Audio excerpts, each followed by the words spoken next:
السلام علیکم ورحمۃ اللہ وبرکاتہ۔ بسم اللہ الرحمن الرحیم۔ سامعین و ناظرین، آج کا ہمارا یہ ویڈیو علی بابا اور اس کا بھائی قاسم کی کہانی کا پارٹ نمبر 5 ہے۔ اگر اس سے پہلی والی پارٹ نہیں دیکھے ہیں تو اس ویڈیو کی ڈسکرپشن میں اس کی لنک دے دی گئی ہے، وہاں کلک کر کے اس کو دیکھ لیا جائے۔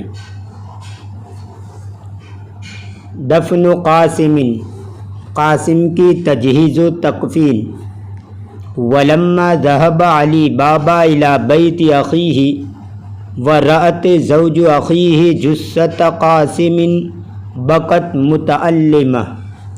جب علی بابا اپنے بھائی کے گھر گیا اور اس کے بھائی کی بیوی نے یعنی علی بابا کی بھابی نے اپنے شوہر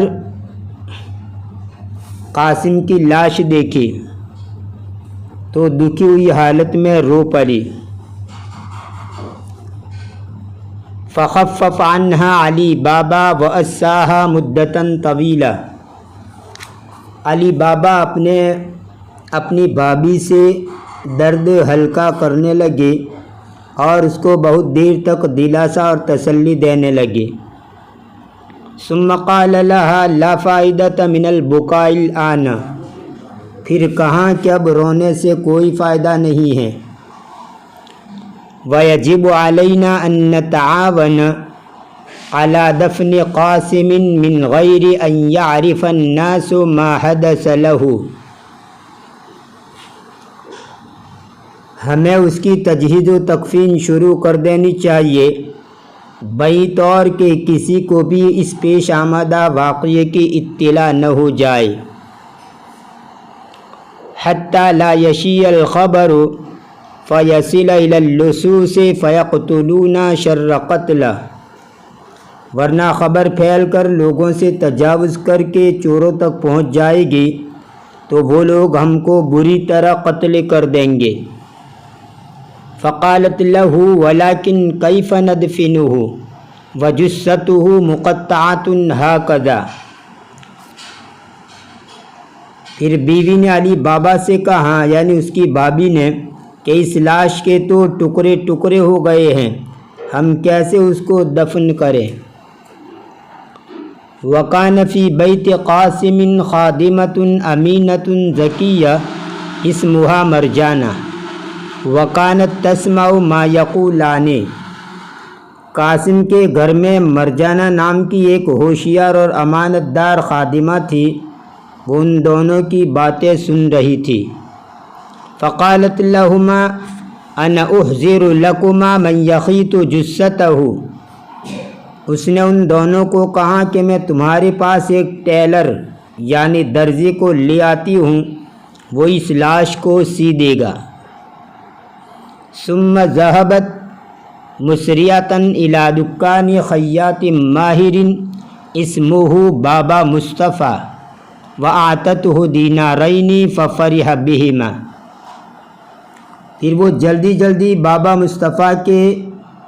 مصطفیٰ نام کے ایک ماہر درزی کے پاس گئی اور اس کو 2 دینار دیے، وہ ان کو لے کر خوش ہو گیا۔ وسار معها حتی اقترب من البیت، اور اس کے ساتھ چلا یہاں تک کہ گھر سے قریب ہوا۔ فوضعت مندیلا علی عینیہ حتی لا یعرف البیت۔ خادمہ نے اس کی آنکھوں پر ایک رومال رکھ دیا تاکہ وہ گھر کو پہچان نہ لے۔ ثم سارت بہ الی الغرفۃ التی فیہا جثۃ قاسم۔ پھر وہ اس کو اس کمرے میں لے گئی جس میں قاسم کی لاش رکھی ہوئی تھی۔ ورفعت المندیل عن عینیہ، اور اس نے اس کی آنکھوں سے رومال ہٹا دیا۔ حتی خاط الجثۃ واعادہا کما کانت، یہاں تک کہ جب اس درزی نے لاش کو سی دیا تو وہ پہلی اصلی حالت پر آ گئی۔ فَأَعْتَتْهُ دِينَارًا ثَالِثًا فَزَادَ فَرَحُهُ، پھر خادمہ نے اس کو تیسرا دینار دیا جس کی وجہ سے وہ اور زیادہ خوش ہو گیا۔ ثُمَّ وَضَعَتِ الْمِنْدِيلَ عَلَى عَيْنَيْهِ ثَانِيَةً، پھر خادمہ نے اس درزی کی آنکھوں پر دوبارہ رومال رکھا۔ وَعَادَتْ بِهِ مِنْ حَيْثُ أَتَى، اور وہ اس کو لے کر اس جگہ گئی جہاں سے وہ آیا تھا۔ وَلَمَّا رَجَعَتْ إِلَى الْبَيْتِ عَاوَنَتْ سَيِّدَتَهَا وَعَلِي بابا فِي دَفْنِ قاسم مِنْ غَيْرِ أَنْ يَفْتُنَ أَحَدٌ إِلَى مَا حَدَثَ لَهُ، جب وہ اپنے گھر لوٹی تو قاسم کی تجہیز و تکفین میں اپنی سیدہ یعنی قاسم کی بیوی اور علی بابا کے ساتھ ہاتھ بٹانے لگی۔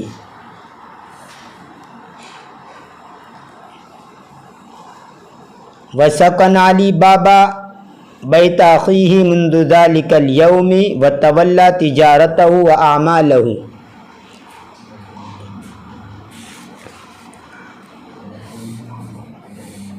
اور ان کی مدد و نصرت کرنے لگی۔ وَسَكَنَ عَلِي بابا بَيْتَ أَخِيهِ مُنذ ذَلِكَ الْيَوْمِ وَتَوَلَّى تِجَارَتَهُ وَأَعْمَالَهُ، اور اسی دن سے علی بابا اپنے بھائی کے گھر میں زندگی بسر کرنے لگے اور اپنے بھائی کی تجارت اور اس کے کام کاج کو اپنے ذمے لے لیا۔ بابا مصطفیٰ واللصوص، بابا مصطفیٰ اور چور۔ وَلَمَّا عَادَ اللُّصُوصُ إِلَىٰ كَهْفِهِمْ لَمْ يَجِدُوا جُثَّةَ قَاسِمٍ فِيهِ فَعَلِمُوا أَنَّ لَهُ شُرَكَاءَ، جب چور ان کے غار کی طرف لوٹے تو اس میں قاسم کی لاش نہیں پائی۔ انہوں نے جان لیا کہ اس کے شرکاء ہیں، پارٹنر ہیں۔ وَأَرْسَلَ شَيْخُ اللُّصُوصِ أَحَدَ أَتْبَاعِهِ لِيَبْحَثَ عَنْهُمْ، چوروں کے سردار نے اس کے متبعین چوروں میں سے ایک چور کو ان کی تلاش کے لیے بھیجا۔ فَذَهَبَ اللِّصُّ إِلَى الْمَدِينَةِ وَبَحَثَ طُولَ اللَّيْلِ فَلَمْ يَهْتَدِ إِلَيْهِمْ، اس چور نے شہر میں جا کر پوری رات اس کو تلاش کیا لیکن کہیں ان کا سراغ نہیں ملا، یعنی وہ لوگ ان کے ہاتھ نہیں لگے۔ وَلَمَّا جَاءَ وَقْتُ الْفَجْرِ رَأَى بابا مصطفیٰ جالساً فِي دُكَّانِهِ، جب فجر کا وقت آیا تو اس نے بابا مصطفیٰ کو ایک دکان میں بیٹھے ہوئے دیکھا۔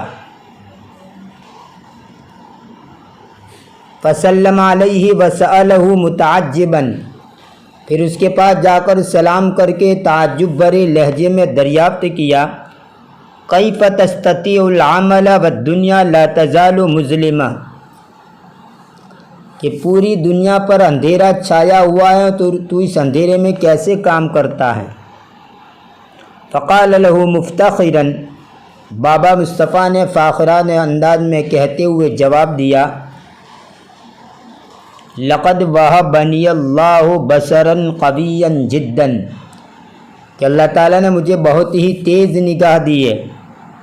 وقد استطعت امس ان اخیط جثۃ رجل مقطعۃ فی غرفۃ مظلمۃ من غیر ان تتعب عینای، گزشتہ کل ایک اندھیری اور تاریک کمرے میں ایک ٹکڑے شدہ لاش کو میں نے سیا اور اس سینے میں میری آنکھیں تھکی بھی نہیں۔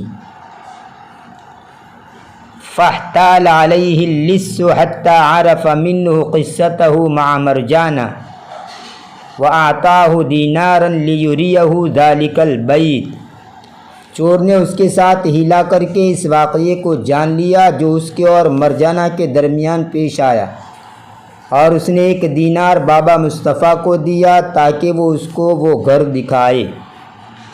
فقال له انا لا اعرفه لان الفتاة وزعت على عيني منديلا حتى لا اهتدي اليه، بابا مصطفیٰ نے کہا کہ مجھے اس گھر کا پتہ معلوم نہیں ہے، اس لیے کہ نوجوان لڑکی مرجانہ نے اس وقت میری آنکھوں پر رومال رکھ دیا تھا تاکہ میں اس کی طرف راہ نہ پاؤں۔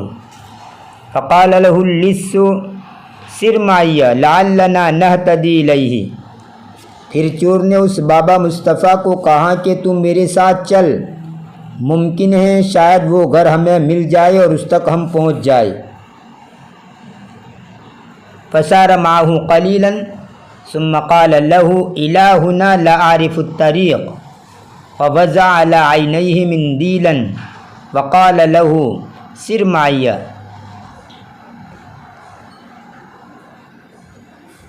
بابا مصطفیٰ اس کے ساتھ تھوڑی دور تک چلے، پھر کہا کہ یہاں تک مجھے راستہ معلوم نہیں ہے۔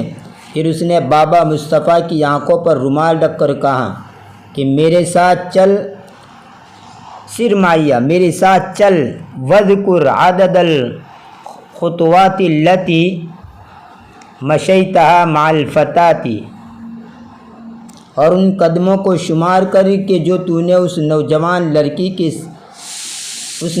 لڑکی کے ساتھ چلا تھا۔ فسار معه بابا مصطفیٰ مدتاً یسیرہ، بابا مصطفیٰ کچھ فاصلے تک چل کر رک گئے۔ ثم وقف، پھر وہ رک گئے۔ وقال له، اور اس کو کہا، ہا ہنا بیتھا، کہ یہاں اس لڑکی کا گھر ہے۔ فخط اللص علی الباب خطا، چور نے اس کے دروازے پر ایک لکیر کھینچ دی۔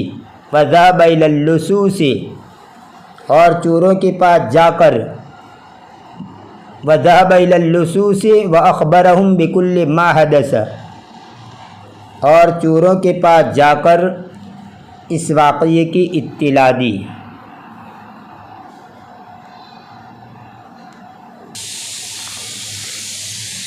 انشاءاللہ اس ویڈیو کا مابقیہ آئندہ پیش کیا جائے گا، تب تک کے لیے انتظار کیجیے۔